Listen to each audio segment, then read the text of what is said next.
Assalamualaikum warahmatullahi wabarakatuh. Perkenalkan, nama saya Rifdaul Zahin, NIM 1221147. Saya ingin mempresentasikan tentang fikih puasa. Selanjutnya, hal-hal yang membatalkan puasa. Pertama, makan dan minum. Makan dan minum yang membatalkan puasa ialah apabila dilakukan dengan sengaja. Kalau tidak disengaja, misalkan lupa, tidak membatalkan puasa.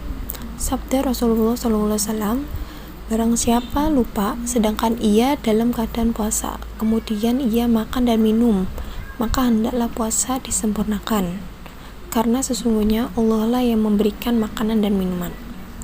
Yang kedua, muntah dengan sengaja.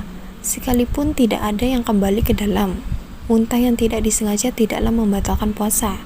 Dari Abu Hurairah, Rasulullah SAW telah berkata, barang siapa tidak puasa muntah, tidaklah wajib mengqadha puasanya, dan barang siapa yang mengusahakan muntah, maka hendaklah dia mengqadha puasanya.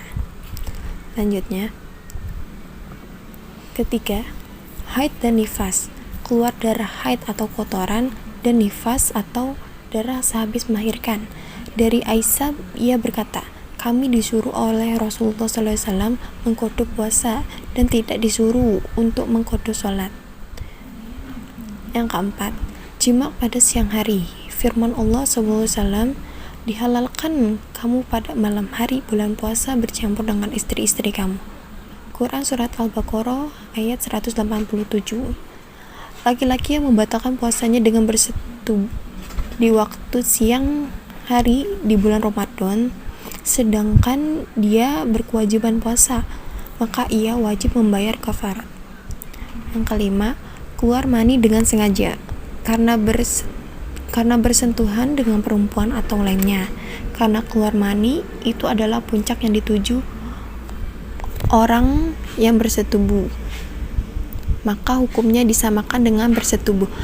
Adapun keluar mani karena bermimpi, menghayal dan sebagainya tidak membatalkan puasa.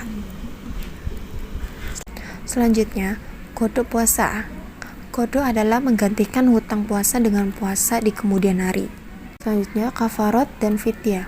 Kafarat adalah menembuskan pelanggaran membatalkan puasa dengan sejumlah ketentuan yang ditetapkan syariat. Fidyah adalah menggantikan hutang puasa dengan memberikan makanan untuk orang miskin. Selanjutnya, qadha, kifarat, dan fidyah. Pertama, 1. Hal-hal yang harus dilakukan jika puasa batal. Mazhab Maliki berpendapat bahwa tujuan hal secara bertuntutan yang mesti dilakukan oleh orang yang membatalkan puasanya, yaitu qadha, kafarat kubra, kafarat sugro, atau fidyah. Imsak, menghentikan tatabu atau keberuntungan dalam pengqadaan puasa, mendapatkan siksaan, dan menghentikan niat. Kedua, hukum qadha. Menurut kesepakatan ulama, qadha diwajibkan atas orang-orang yang membatalkan puasa Ramadan selama sehari atau lebih karena uzur, seperti sakit, melakukan perjalanan, haid, dan lain-lain. Qadha juga diwajibkan atas orang yang membatalkan puasanya karena tidak ada uzur, misalnya tidak berniat pada malam hari karena lupa atau sengaja. Berpendapat ini berdasarkan ayat berikut, maka barang siapa di antara kamu ada yang sakit atau dalam perjalanan, lalu ia berbuka, maka wajiblah baginya berpuasa sebanyak hari yang ditinggalkan itu pada hari lain. Ketiga, kafarat. Hal yang mewajibkan kafarat ialah membatalkan puasa Ramadan secara khusus, yaitu dilakukan secara sengaja dan atas tindakan tersebut merusak kesucian puasa tanpa ada uzur yang membolehkan pembatalan puasa. Kafarat tidak diwajibkan atas orang yang mencium istrinya, wanita haid, wanita nifas, orang gila, atau orang pingsan. Kafarat tidak diwajibkan atas orang sakit, musafir, orang yang sangat merasa lapar dan haus, serta wanita hamil, sebab mereka memiliki uzur. Keempat, fidyah. Hukum fidyah adalah wajib, hal itu berdasarkan ayat berikut, dan wajib bagi orang-orang serta menjalankannya. Jika mereka tidak berpuasa, membayar fidyah, yaitu makanan satu orang miskin. Quran Surat Al-Baqarah ayat 184.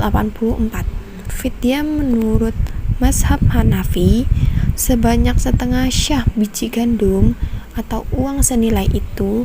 Fidyah baru boleh dilakukan jika orang yang bersangkutan tidak mampu berpuasa sepanjang hidupnya.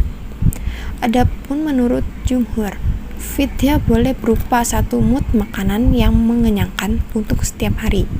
Banyaknya fidyah disesuaikan dengan jumlah puasa yang tidak dilakukan. Selanjutnya, hikmah puasa. Yang pertama, tanda terima kasih pada Allah karena semua ibadah mengandung arti terima kasih kepada Allah atas nikmat pemberiannya, tidak terbatas banyaknya dan tidak ternilai harganya. Kedua, didikan kepercayaan. Seseorang telah sanggup menahan makanan dan minuman dari harta yang halal kepunyaannya sendiri karena ingat perintah Allah. Sudah tentu ia tidak akan meninggalkan segala larangannya. Yang ketiga, didikan perasaan belas kasih terhadap fakir miskin, karena seseorang yang telah merasa sakit dan pedihnya perut keroncongan, hal ini akan dapat mengukur kesedihan dan kesusahan orang yang sepanjang masa merasakan ngilu perutnya yang kelaparan karena ketiadaan. Yang keempat, guna menjaga kesehatan. Dan kelima, guna menenangkan nafsu amarah yang menurunkan kekuatan yang tersalurkan dalam anggota tubuh seperti mata, lidah, telinga, dan kemaluan.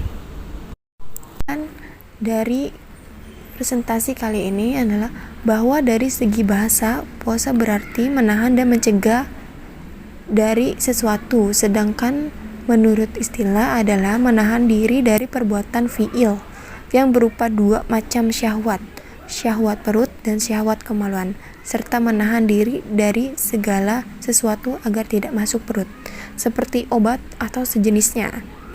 Kala itu dilakukan pada waktu yang telah ditentukan, yaitu semenjak terbit fajar sampai terbenam matahari. Presentasi kali ini, terima kasih. Wassalamualaikum warahmatullahi wabarakatuh.